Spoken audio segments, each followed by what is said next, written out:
आए हुए मेरे प्रिय गुरुवर दयानंद के पथ पर आगे बढ़ने वाले भाई बहन, अभी मेरा जो विषय है आपके पास पत्र होगा। यदि उसे मैं पूरा एज इट इज पढ़ूंगी तो समय ज़्यादा हो जाएगा। मुझे नहीं पता कितना समय दिया गया है। आइए थोड़ा आज जो सबसे गंभीर समस्या हमारे सामने नजर आती है कि वर्तमान पीढ़ी को कैसे सुधारा जाए या वर्तमान पीढ़ी को संस्कारित कैसे किया जाए। हम बहुत लंबी चौड़ी बातें करते हैं। मैं सोचती हूँ मैं पत्र है कि मैं वैसे ज़्यादा अच्छी तरह बोल सकती हूँ। एक बहुत बड़ी गंभीर समस्या कि वर्तमान पीढ़ी कैसे रास्ते पर लाई जाए। आप वर्तमान पीढ़ी की बात करते हैं, मैं थोड़ा सा आप ही के सामने कि क्या हमारे में से किसी को 16 संस्कारों के नाम भी पूरे याद होंगे? किसी नाम भी हम लोगों को अच्छी तरह पता नहीं होंगे तो हम अपने बच्चों को क्या संस्कारित करेंगे। महर्षि दयानंद ने 16 संस्कारों का हमारे लिए एक बहुत सुंदर संविधान बना के दिया कि आप अपने बच्चों को कैसे संस्कारित कर सकते हैं। उसमें गर्भाधान से लेकर मृत्यु पर्यंत तक के 16 संस्कार हमारे सम्मुख थे। आज ना तो किसी को गर्भाधान संस्कार, ना पुंसवन संस्कार, ना नामकरण संस्कार। मेरे ख्याल से मुश्किल से 3 या 4 संस्कार मेन है। एक तो नामकरण संस्कार सब लोग अपने घर में कर लेते हैं या मुंडन संस्कार कर लेते हैं, एक विवाह संस्कार और एक अंत में तो होना ही संस्कार। उसको आप करें या ना करें वो दुनिया करेगी, आपको तो चले जाना है, आपको पता नहीं संस्कार हो रहा है या क्या हो रहा है। तो कहने का तात्पर्य ये था कि आज विवाह संस्कार में हमारे यहाँ जब होता है तो अभी एक बड़ी अच्छी बात हमारे मॉरिशस के पंडित जी ने कही कि वो जब संस्कार कराने जाते हैं तो पूर्ण संस्कार कराते हैं। लेकिन हमारे यहाँ आज स्थिति ऐसी है कि जैसे ही पंडित जाके बैठेंगे आसन पर, पहला प्रश्न उनके सामने यही उछाला जाता है, पंडित जी आधा घंटे में खत्म कर देना, समय नहीं। क्योंकि बाद का समय तो उनको सारा डांस में और गाने बजाने में निकालना है। उसके लिए उनके लिए रात के 1 बजे तक का समय है जिसमें वो खूब गा बजा सकते हैं, पार्टी कर सकते हैं, खूब उनकी ड्रिंक्स चल सकती है। लेकिन पंडित जी के लिए उनके पास सिर्फ आधा घंटे का समय। अब मुझे अपने पूज्य पिताजी की एक घटना इसी बात पे याद आती है कि पिताजी कहीं संस्कार कराने गए थे तो उनसे यही कहा गया था कि आधा घंटे में संस्कार करा देना। पिताजी उसी समय अपने आसन से खड़े हो गए, मैं जा रहा हूँ, आप किसी और पंडित को बुला लीजिए, मैं तो संस्कार कराऊंगा तो पूरे मेरे ऋषिवर देव दयानंद और अपनी संस्कार विधि के अनुसार ही पूरे 2.5-3 घंटे लगा के करूँगा। और उसकी बात कर रही और उन्होंने फिर उसी हिसाब से संस्कार कराया और बाद में उस संस्कार को लोगों ने बहुत तारीफ करी। जो लोग कह रहे थे आप जल्दी समाप्त कर दें। आजकल पुराना माने हमारे पुरोहित भी लोगों के साथ मिल जाते हैं और एक दिन में 2-2, 3-3 संस्कार कराने होते हैं। चलो 6 से 7 विवाह संस्कार यहाँ कराया, 8 से 9 वहाँ कराया, 10 से 11 वहाँ कराया। तो हमें सभी जगह क्या थोड़ा बहुत आगे मिलाकर चलना पड़ेगा।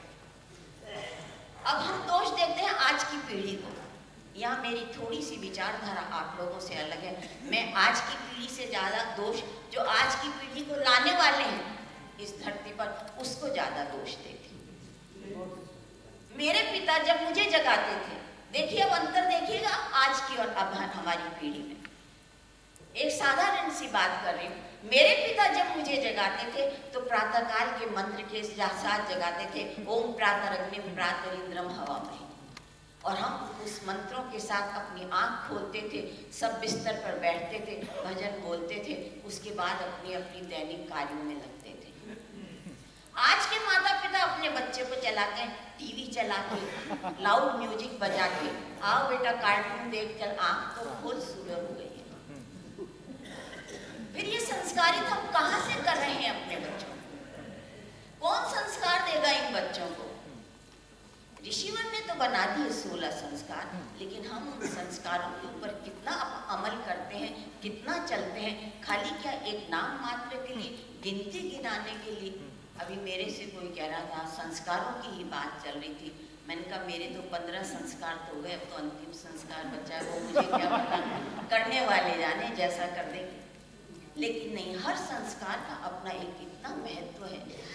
मेरे से कई लोग पूछते हैं कि आपको संन्यास लेने के बाद कैसा लगता है। मैंने कहा इतना सुंदर लगता है, इतना अच्छा लगता है, ऐसा लगता है कि जैसे प्रभु के साथ और ज़्यादा तार से तार जुड़ गया और दुनिया की कोई चिंता नहीं, कोई फिक्र नहीं, कुछ नहीं। पहले कहीं जाना पड़ता था तो 2-4 अटैची सामान ले जाना पड़ता था, matching dress, matching sari, matching. अभी एक ड्रेस है उसको 4 दिन पहनूं तो भी सबको लगेगा कुछ पता नहीं, खासकर हमारी महिलाओं को होता है रोज नया। तो हर एक संस्कार का मैं आपसे कह रही थी अपने जीवन में इतना महत्व है कि यदि हम उसको एक छोटा सा गर्भाधान संस्कार ले लें। महर्षि दयानंद ने कहा है कि गर्भ धारण करने से पहले पति पत्नी को पूरे सात्विक रूप में कुछ समय ब्रह्मचर्य के व्रत में रह के और ईश्वर की आराधना करके और प्राकृतिक वातावरण में रह के उसके बाद अपने आप को तैयार करना चाहिए। और इसके लिए हमारे पास श्री कृष्ण का उदाहरण है जो हमें पढ़ते हैं साहित्य के अंदर कि उन्होंने और उनकी पत्नी रुक्मिणी ने 12 साल तक तप करके फिर एक पुत्र प्रद्युम्न को जन्म दिया जो बिल्कुल श्री कृष्ण की कार्बन कॉपी होता था। आज कितना है, जरा ये विचार करेंगे अपने अपने मन कि आज कितने लोग इस तरह से करते हैं। आज तो कहते हैं कि बस हो गया तो हो गया। आज कोई सोचता नहीं है उसके पहले करने से पहले, कोई विचार नहीं करता कि हम क्या करने जा रहे हैं, हम संतान कैसी पैदा करने जा रहे हैं। आज तो संतान का ये है कि आप अपने, बुरा मत मानिएगा, अपने एंजॉय के लिए आप काम करते हैं और संतान हो जाती है। चाहिए तो पैदा कर ली, नहीं चाहिए तो आप समझ जाइए। जब ऐसी संस्कृति हमारे भारत में या हमारे देश में या विदेशों में आ जाएगी तो उन 16 संस्कारों का महत्व कहाँ रह जाता है।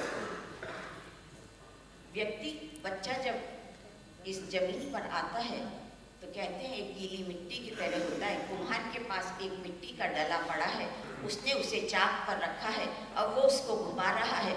अब उस कुम्हार के ऊपर डिपेंड करता है, कभी वो उस मिट्टी से घड़ा बना देता है, कभी उस मिट्टी से कुल्हड़ बना देता है, कभी उसी मिट्टी से आपके फूल उगाने के लिए गमला बना देता है। ये उसकी अपनी इच्छा पर निर्भर है। मिट्टी की इच्छा नहीं है कि तू मुझे ये बना। क्या कभी मिट्टी ने कहा है कुम्हार से कि नहीं मेरे को आज तूने घड़ा ही बना के देना, नहीं तो मैं तेरे चाक पर घूमूंगी ही नहीं। ये मिट्टी का काम नहीं है, ये इस कुम्हार का काम है कि उस मिट्टी को वो क्या शेप दे रहा है। ऐसे ये हमारा कर्तव्य है। ये आप सब जो इस समय मिडिल एज में है, जिनके बच्चे अभी ग्रोन अप एज में हैं, हमारा उनका कर्तव्य बनता है, हमारा धर्म बनता है कि हम उस मिट्टी को कैसी शेप दे रहे हैं। हमारे पूर्वज हमें क्या बता के गए, हम उसके अनुसार चल रहे हैं या नहीं चल रहे। हमारे को संस्कार हमारे माता पिता ने कैसे दिए, उसके अनुसार हम अपने आने वाली पीढ़ी को वो संस्कार दे रहे हैं या नहीं दे रहे। एक जगह प्रवचन चल रहा था 5, तो एक दिन माता ही आके मेरे से बोली कि बहन जी आप कल संडे का दिन है ना, कल आप साध्वी जी प्रवचन बच्चों के ऊपर देना, क्योंकि आज और वर्किंग डेज में तो बच्चे आते नहीं हैं। कल छुट्टी का दिन है, बच्चे अवश्य आएंगे हमारे साथ। तो हम आज, और मेरे पास ज़्यादातर 90% माता पिता इसी बात है कि बच्चे कहना नहीं मानते, बच्चे हमारी बात नहीं मानते। आजकल के बच्चे उद्दंड बहुत हो गए हैं। तो मैंने कहा ठीक है आप कल आएंगे। तब हम संडे को बच्चे आए। जो माता पिता मुझसे एक दिन पहले शनिवार की रात्रि को शिकायत कर रहे थे, मैंने उनसे दूसरे दिन उन्होंने इशारा करा कि बहन जी बच्चे आए हैं, जरा आप इन्हें समझाइए। तो मैंने सबसे पहले मैंने कहा जो जो माता पिता कल मुझसे शिकायत कर रहे थे, कृपया पहले वो खड़े हो जाए। अब मंच से बोला तो खड़े तो उनको होना ही था, वो खड़े हो गए। मैंने कहा आपकी शिकायत थी कि कल बच्चे आएंगे तो उनको सिखाइए। मैंने कहा मैं आपके बच्चों को बाद में सिखाऊंगी, पहले आपको बताऊंगी कि प्रोडक्शन आपका है, कंपनी आपकी अच्छी नहीं है तो प्रोडक्शन क्या करेगा।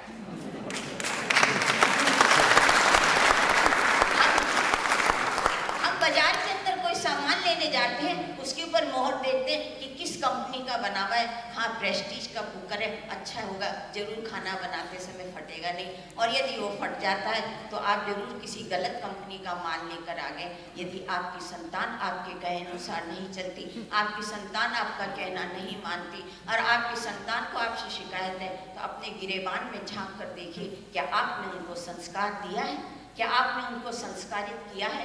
यदि आपने उन्हें संस्कारित किया होता जब वो छोटे बच्चे थे, जब उन्होंने आपकी गोदी में सबसे पहले आकर बैठे थे, आपने उसी समय से उनके कान में वेद मंत्र गाए होते, तभी से उनके कान में अपने संस्कारों के गुण गाए होते, तो शायद आज आपको ये शिकायत नहीं करनी पड़ती कि मेरा बेटा कहना नहीं मानता, मेरी बेटी गलत रास्ते पर जाती है, मेरे बच्चे अच्छे नहीं हैं। तो आइए हम अपने अंदर झांक के देखें और इन संस्कारों के महत्व को अपने बच्चों तक शुरू से बताने की चेष्टा करें।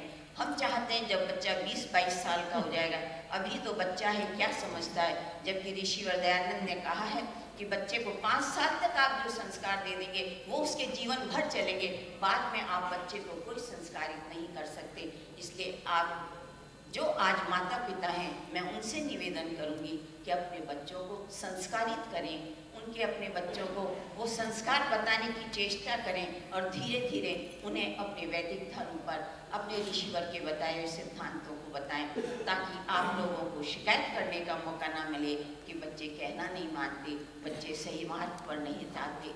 इसी अनुरोध के साथ कि पहले जैसा कहा था, पहले हम सुधरेंगे तो जग सुधरेगा। इसी के साथ हमारे